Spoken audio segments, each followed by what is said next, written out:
خدا باپ اور بیٹے روح القدس کے نام میں آمین۔ ہمارے لیے آج کی تلاوت یشوع بن سراح کی کتاب اس کے 44ویں باب کی پہلی آیت اور پھر 9ویں آیت سے 13ویں آیت تک تلاوت سماعت فرمائیں۔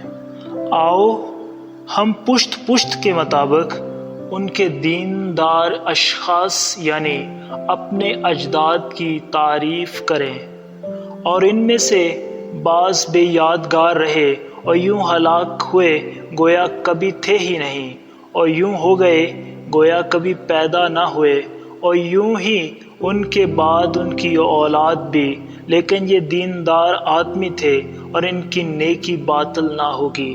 ان کی نیک بختی ان کی نسل کے ساتھ بھی رہے گی اور ان کی اولاد وعدوں کی وارث ہوگی۔